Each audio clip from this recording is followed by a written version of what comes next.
This is Happily Holistic, where we dive deeply into everything health and wellness with a big dash of spirituality and a sprinkle of business. We spotlight the uplifting and the positive and share the secret ways top wellness authors and celebrities get inspired, stay healthy, and enjoy this beautiful life. I'm your host, Amy Lee Mercury, best-selling author of 15 books and holistic health expert for the last 19 years. I can't wait to get happily holistic with you today. Hello, and welcome to Happily Holistic. I am so excited to have Deacon Carpenter on the program today. Hi, Deacon. Hey, Amy. How are you? Deacon is an internet friend of mine because we both wrote books for Sterling. Deacon wrote a little bit of Ayurveda, and I really love his work. And so we're going to talk to him today about all kinds of stuff. Deacon is a yoga teacher. He is, as I said, author of a little bit of Ayurveda. He created the first Ayurvedic nutrition bar, the Veda bar, in 2012. I would like to eat that. He's the owner of Well in Sonoma, which is an integrative medical clinic and yoga studio. And you're in Northern California, right, Deacon? Where's your... Yeah, we're up in Sonoma County. Mm-hmm. Sonoma County, yes, that would make sense. Well in Sonoma. He's also the creator and owner of the Yoga Van, offering the yoga studio experience on location. He's on yoga tour sometimes. Sometimes. Probably around your town and your county, I would imagine. It's mostly for tourists who were coming to Sonoma and they wanted to do a yoga practice at a state park or a local park or at the hotel. I love it. Yay. So I'm so excited to have Deacon here. Deacon, I would love to hear we're going to talk about a few things, but as we kind of lead in, I'd love to hear like your sort of personal mission statement as far as, and I mean more as far as your service and why you do what you do, because I always love to hear that from everybody. Okay, well, thank you for having me this morning. It's ironic because one of my friends gave me your book, Little Bit of Meditation. Yay! I was sitting on my desk for about 6 months before I picked it and read it, and then I got a call from Sterling saying, hey, would you like to write a book about Ayurvedic medicine? Oh, that's how it happened! Oh my goodness, I love that. Very interesting. That's cool. Yeah, and I love that we're having this conversation today. Yeah. My whole mission with what I do is to make this knowledge, and there's so much knowledge. I mean, I've been studying Ayurvedic medicine since I was 16 years old, and I'm 47 now, and every day there is something new to learn. Yeah. And there tends to be some contradictions with what people hear about Ayurveda depending on who they're working with.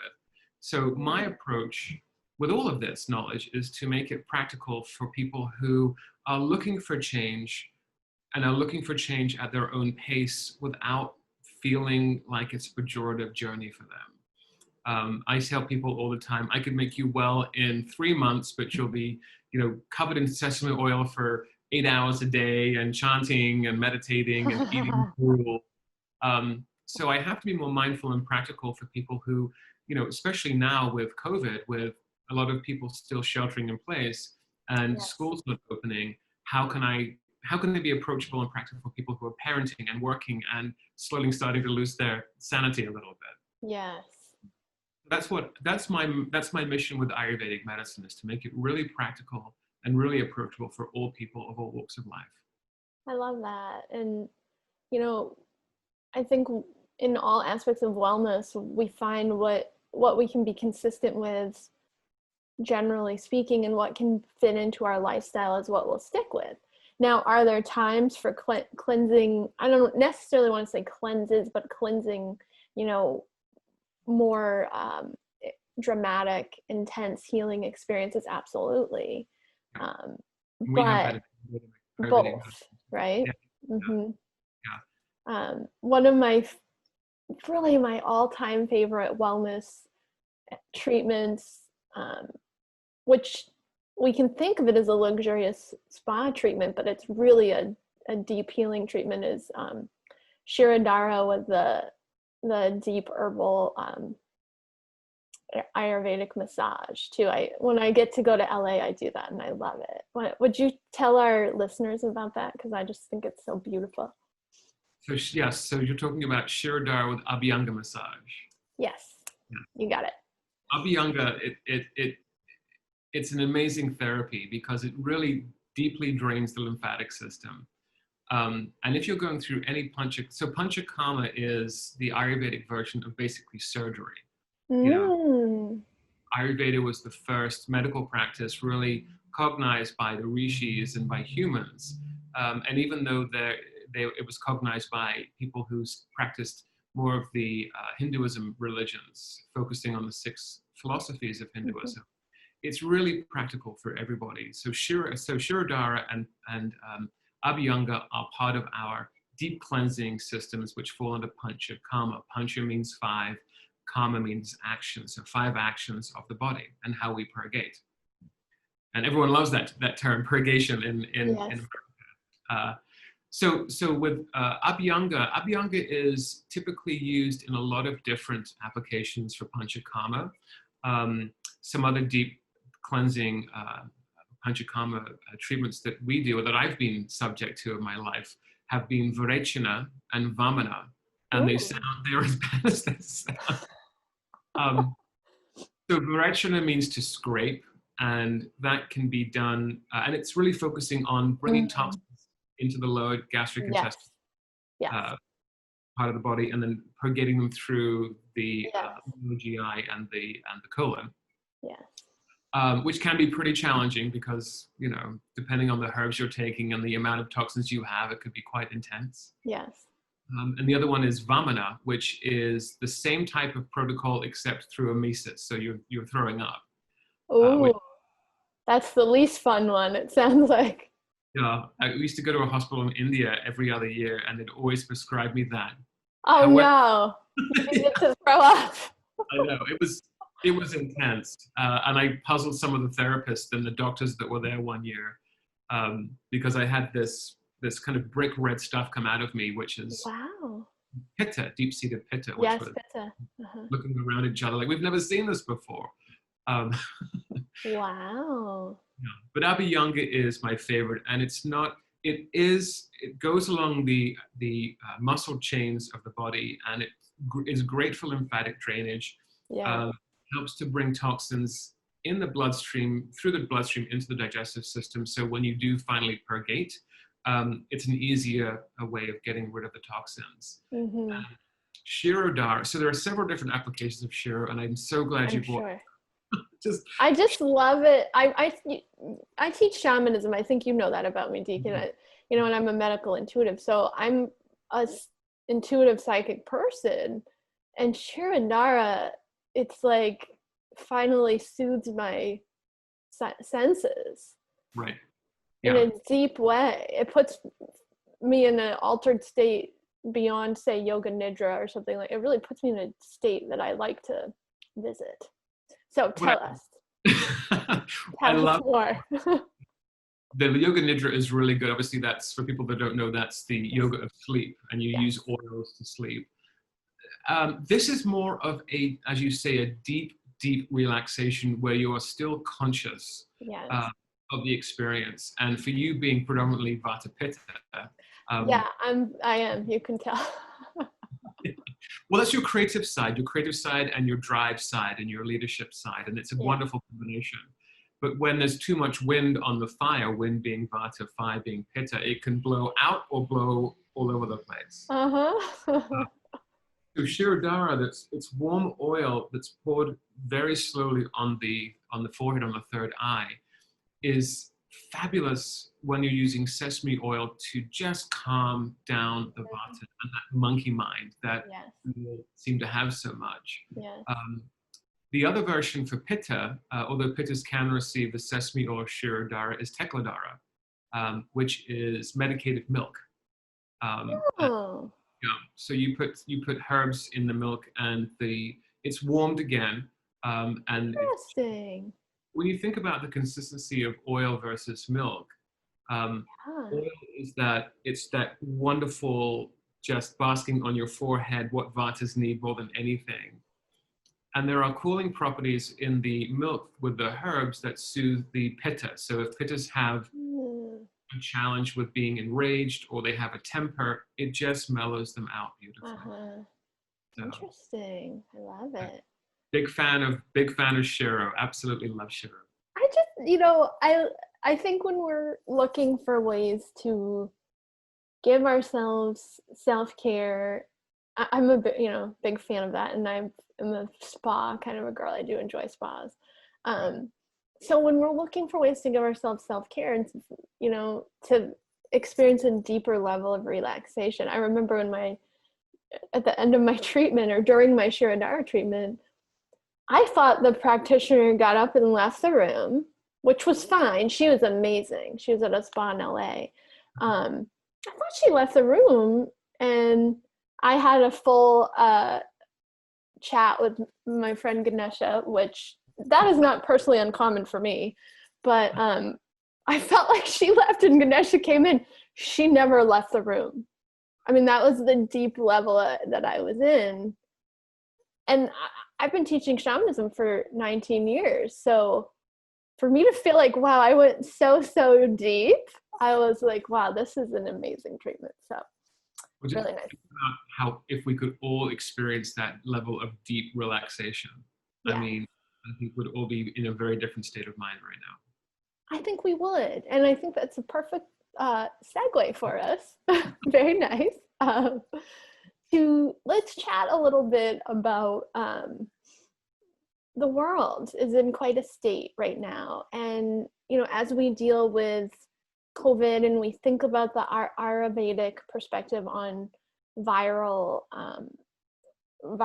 processing, I guess we'll call it, and the spiritual side of it. I know for me as a medical intuitive, I've seen a lot of things that come out of people who have just a mild symptoms or even mild to moderate symptoms of COVID that come out with really interesting and beautiful spiritual benefit, including the clearing of ancestral density in this case. So I'd love to hear your perspective on COVID and the spiritual perspective, the physical perspective, and what we can do to, work with the virus in a co-creative way if we have it, and if we don't and we'd like to avoid it, how we might do that. That's a very dense question. I know it was too many parts, but I think you can do all of it. Okay, well, one shot. Well, let's make it practical. Yes. So from the Ayurvedic perspective, we look at disease a little bit differently than Western medicine, and I just want to say that Western medicine absolutely has its place in society. Yes. We can't live without it. Absolutely. What I'm about to say, even in the book, I say this is not to replace your regular treatments. Yes, I say the same thing with every reading. Amy is not a medical doctor. Consult your health professional. So yes, right. Continue. On the same page. So we look at disease. You talk about with ancestral density. So from the Ayurvedic perspective, we look at karma and how karma from our previous lives, if you're looking specifically at the Hindu aspect, how that plays a part in our health and well-being in the life that we're living now. Yes. So if we have karma with parents, for example, the disease could manifest in our physiology that will keep us tied to that karmic, the karmic leash that we have from previous lives. And what's interesting is that, we don't typically have any choice in the fact that we pick our karmic players, basically. Yes, we do. Or the universe helps us with this massive chess game, and there are different tracks, and you have to work with the right people to get through your stuff. Yes, and we're up in non-incarnation thinking, wow, this sounds like a fabulous idea. Let's do this. And then we get down here and go, wait a minute. When you look at that approach to life, so in Ayurvedic medicine, 6 philosophies, you're talking about the Vedanta system, you're talking about the Vaisheshika system and other philosophies. So mostly it's Vedanta. And the concept is that you had Purusha and Prakriti. So Purusha is basically potential. Purusha is the physical male principle, basically, and Prakriti is the potential female. So basically, Purusha and Prakriti came together to create the universe. And from that, we get the different doshas and the different elements of the universe. And it's because that desire to know ourselves is why we're back on Earth again, or for the first time. Yes. So karma has that, and I see a lot of it. I see, this pandemic has given me a great opportunity to work with people who are now absolutely ready to work on themselves. Yes, big time. Me too. Exactly. It's an amazing thing. Yes. And it's really humbling because, someone will come to you and say, well, I've got GERD or I've got gastrointestinal disorders or I've got Crohn's disease or colitis. And it all ties back to their familial challenges they've had, not just in this life, but in previous lives. Absolutely. So it's never usually, in Ayurveda, we look at disease in a couple of ways, but sometimes we have a physical disease which manifests emotionally. Sometimes we have an emotional disease which can manifest physically. And with Ayurveda, we're always looking at finding out what the root of the problem is. Yes. So that being, so for example, if someone comes into me and says, I would like to lose weight. Yeah. Great. I'm not going to focus on your weight management. We're going to look at everything else that's causing this imbalance. What's coming up for you? How can we change your approach to waking up in the morning and going to bed at night? And are you running away from feelings or from trauma that you're not dealing with? And that can be really, really subtle and really, really scary for people. And in the time of COVID, I mean, we're dealing with so many unknowns. It is a brand new virus. It's not spread in traditional ways. I think a lot of people, especially here in Northern California, are a bit more frustrated with what is being said and how we're managing the information that's coming to us. We've had our yoga studio closed since March. And what we do is an essential service. So how can we be mindful and safe and still bring people their health and well-being? So I think for my practice, working with people in my community, a lot of it is a lot of undigested trauma, which anything undigested in Ayurveda is ama. Ama is toxin. So emotional toxin, physical toxin, that's what we're focusing on mostly. Yes, that makes complete sense. And I often work from a traditional Chinese medicine perspective, only from lack of education, however, and I'm actually very interested in continuing to learn more about Ayurveda. And from TCM, it's very, very similar. It's what we would call latency. It's really, yes, it really is the same thing in that deeply rooted, deeply buried ancestral and karmic energy, which seems to be enjoying a mass exodus at this time. Right. We've been holding on to the idea of normal, for example. Yes. And now that's gone. So what is normal for us? It's amazing. And what I love about TCM is that Ayurveda lightly influenced TCM in its 5 elements. And you see a lot of similarities between the two. The only difference really with the 5 elements is that TCM has metal and wood, and we have space and air. So I was wondering. Awesome. Awesome. Cool. So run us through so in Ayurveda, run us through the 5 elements. Tell us about that. Okay, so the 5 elements go from subtle to gross. So subtle is again, looking at the Purusha Prakriti model, the deep subtle is space or ether or akasha as it's known in Sanskrit. That's my place. Yeah, exactly. As a Vata, you're all up there. It's fantastic. That's where I dwell. You get the stratosphere today. That's where you get all of your fabulous ideas is up there. And then from space you get air or vayu, which is the Sanskrit word, and vayu is that mobility, and it's only of the 5 elements which is actually mobile. Everybody else is lame. Okay. So space manifests air, and air actually turns on the other three elements. The next one, of course, being fire. Yes. And fire is, tejas, fire is transformative. Mm-hmm. It's material from one state to another. Mm-hmm. Fire is mostly pitta. Pitta is a combination of space and fire and water.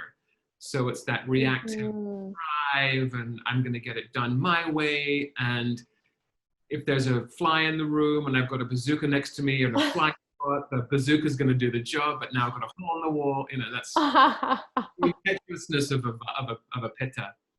The next element down is water, jala, which is soothing and calming, and it's what most of our bodies are made out of. You've got the body, the lymphatic system, the blood circulating. Yes. And the last one is earth, or prithvi. Prithvi is the Sanskrit name for earth. The groundedness, solid stability, which is mostly tied to people who are kapha. Kapha, yeah, that's what I was thinking. Deep thinkers, heavy and morose sometimes. They get stuck in the mud. Yeah. So where vatas can really help bring the kaphas out of the mud. It's a nice relationship there. So, and kaphas can ground us a bit. Yes. Ground us vadas so we can function. I usually liken the different elements to the different doshas. And dosha literally translated means that which can go wrong or become faulty. So when we talk about balancing doshas, we're talking about keeping your elements on track so you don't have a vata freakout, which is anxiety. And I like to call it I refer to it as the butterfly in the tornado. Yeah.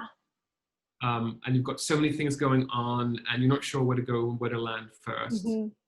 Pittas are the bull. They are kind of charge, take charge ahead, move forward, war you if you get in the way. And kaphas are more the sea turtle. They're stoic, slow moving. They'll get there when they get there. They tend to hold on to things for a long time. And the three of them, people who are vata love to deal with people who are kapha because they feel a really deep soul connection. Yeah. Because kapha can ground vata, and ironically, kapha and vata share cold. That's one of their qualities in common. So kaphas can become depressed, vatas become anxiety-ridden, and pittas are natural fire behind both of them. So pittas tend to lack a little bit of tact sometimes when it comes to dealing with both two. Where do you feel you fall personally in that spectrum? I cycle. I'm definitely pitta kapha. There's no question about it. You are, okay. I have my vata moments where I've got so many great ideas. I have a business coach here in Healdsburg who calls me an idea hamster. I love that. And I've got tons of notebooks, but if I get vata derangement means just too much in the vata, then my pitta increases where I can get aggravated, and then my kapha, douses the bucket of water, and I just sit there and calms it. But it makes you pout. I'm just not a happy camper when I'm in kapha. But I'm definitely pitta kapha.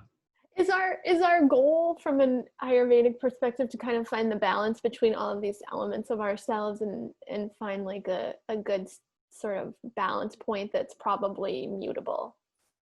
Yeah, I mean, our body types, if you're vata pitta or pitta kapha or whatever your doshic traits are, that doesn't change over time. You'll always be that. What does change is their state of balance.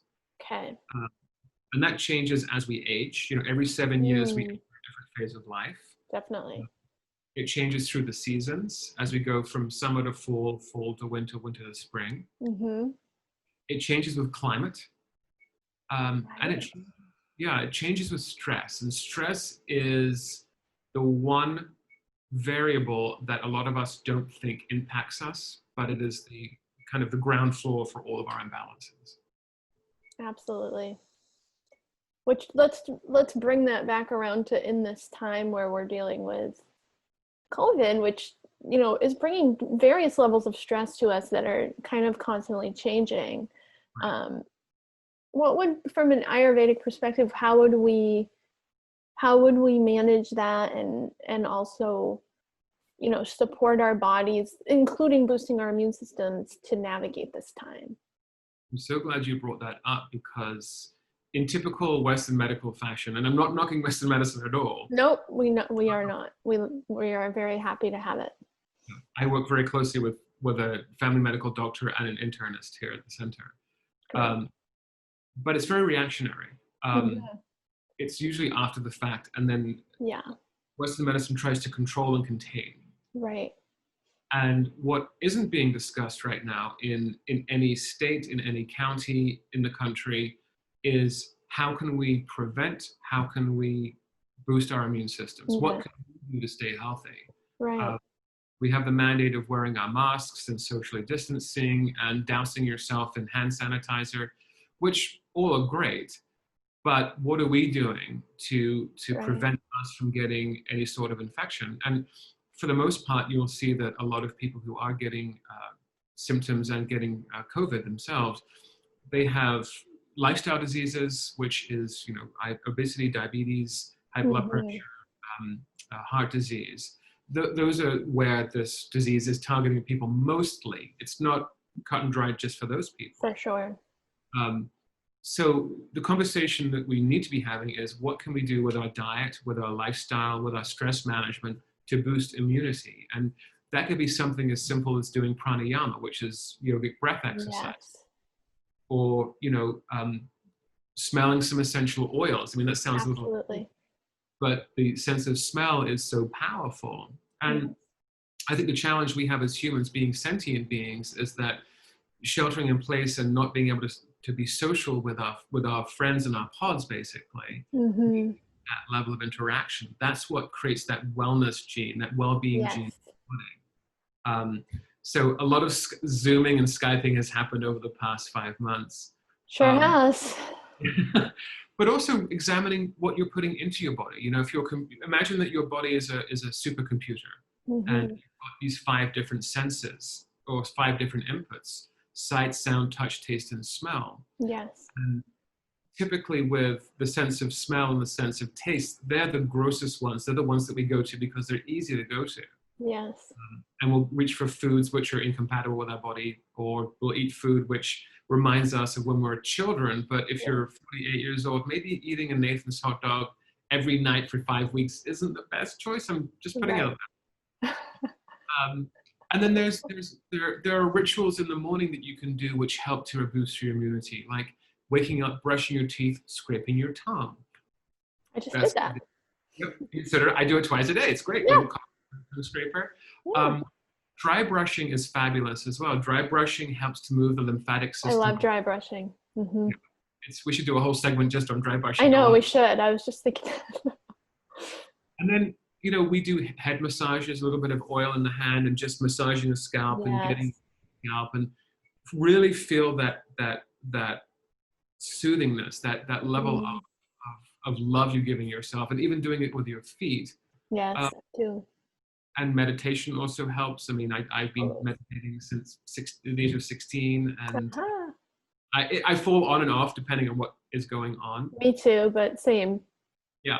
And I think we have to evolve what self-care means. We have to evolve what wellness means. I think wellness is a great jumping off point, because it puts the awareness into our minds about we've got to take care of ourselves. But well-being, you can have, a chat with your friend, and all of a sudden you feel so much better because you're sharing your space, or you're sharing the conversation with someone that you love and care about. Yes. So in this time, we are doing everything we can to flatten the curve and prevent the spread, but also we might be mindful of what you can do to boost your immunity. And that can be, again, diet, lifestyle. If you want to take herbal supplements that you believe are good for you, we use ashwagandha a lot in Ayurvedic medicine for immunity boost and with managing stress. But do the research, really understand what you are Ayurvedically, how your diet can change, and how you can be more mindful about your own self-care rituals. I love that. And if anybody's wondering, Deacon does telehealth consultations. What's the website where everybody can find you, Deacon? So I have a link to book an appointment. It's really easy. DeaconCarpenter.com. Great. Right there. That's the way to do it. Yeah. And if your viewers are interested in what we do, wellsonoma.com is the website for our medical center here, and we have wonderful naturopath, we have massage therapy. Obviously, we're running on lean right now because we're not able to have therapies here. But it's in my mind, it's the way forward for integrative medicine to really take off in this country. Me too, and I think we are going in that direction.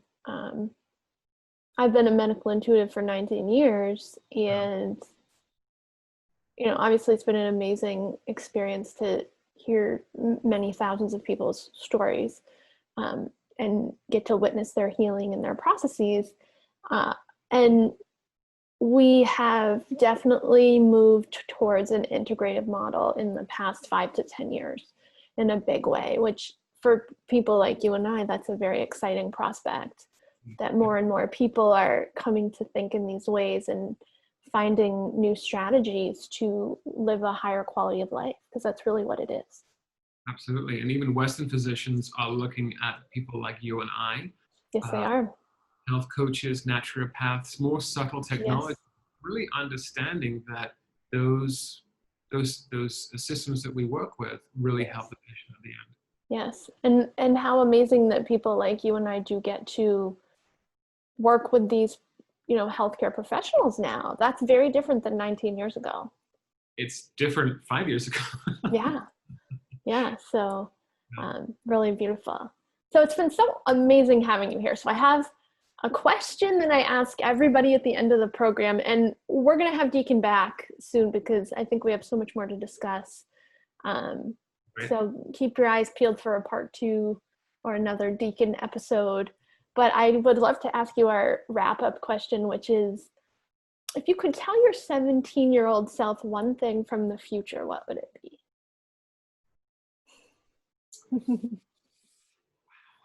17 was a very pivotal age for me. Just believe in the work. I think one of the challenges I've had is that I get fed up fairly quickly if it's not going my way. That's my pitta nature. Yeah. And I think a lot of your viewers, a lot of people that I've worked with use the term fall off the wagon too much. Right. But the great thing about falling off the wagon is that the wagon doesn't move 50 miles away from you. It's not a slog. You can get right back on. You just have to pull yourself up and get Yeah. So just trust the work, do the work. I love that. And you're probably going to have a Ayurvedic perspective on this. Go on. What comes to my mind when I think that is, maybe just don't use the wagon. Maybe you just fly and you're just levitating and just, doing it that way. This goes back to what you just said about this familial, ancestral junk that's coming up. Yeah. For some way, in some capacity, we are all victims to our own box. Yes. And I think one of the words that needs to be stricken entirely from the English language is the word should. Because when you use should, you're putting your own narrative on what other people are going through. And whether you have that experience or not, being objective doesn't help someone who's in the middle of that right now. Yes. And when you use the word should, you sound like you're shooting on someone. So stop shooting on people. And you wake up, I should do this. I should get the Peloton. I should do this course. Right. Oh my God, just pick something. Do it. Yoda's my favorite character in Star Wars. And his line is, do or do not, there is no try. Yes. And there's no capacity either. Agreed.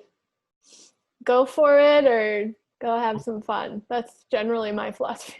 Exactly. Follow your 80-20 rule. 80% of the time, do the work. 20% of the time, you're done. Yeah, and if not, make the most of this experience of being incarnated in physicality, where we have a sensory system, where we can, whatever that may be that you enjoy, going to the beach, whatever it is, enjoy and experience pleasure chemicals and all of that in a really healthy and holistic way. And then life feels good. Let's replace the word should with or not. My yoga teacher taught me that years ago. You can do downward facing dog or not. You can do child's pose or not. It's really a nice choice, you know. I love that. I love that, which just takes us back around to we are the creators of our lives. You know, whether we're thinking of that in a really pragmatic way, like our actions create our lives, or from a very spiritual perspective that we're a giant cosmic projector, we're creating it. So why not make it fun? Absolutely. If it's not fun, we don't do it. Yeah. Most of the time. Most of the time. Well, Deacon, thank you so much. We could talk for hours, couldn't we? We certainly could. Yeah, we could. So we're going to wrap up because you guys probably have to go do whatever you're doing, our listeners, and we will be back again with Happily Holistic soon, and keep your eyes peeled because Deacon's coming back. I've already decided. Thank you so much, Deacon. Thank you. It's been lovely to see you. You too. Thanks for listening to Happily Holistic with me, Amy Lee Mercree. You can find out more about the show on amyleemercree.com on the podcast page. Please stop by your favorite social platform and leave me a comment. I'd love to hear how you liked today's show and what topics you'd like me to cover in the future. Come find me on Instagram and Facebook at Amy Lee Mercree. Until next time, stay happily holistic.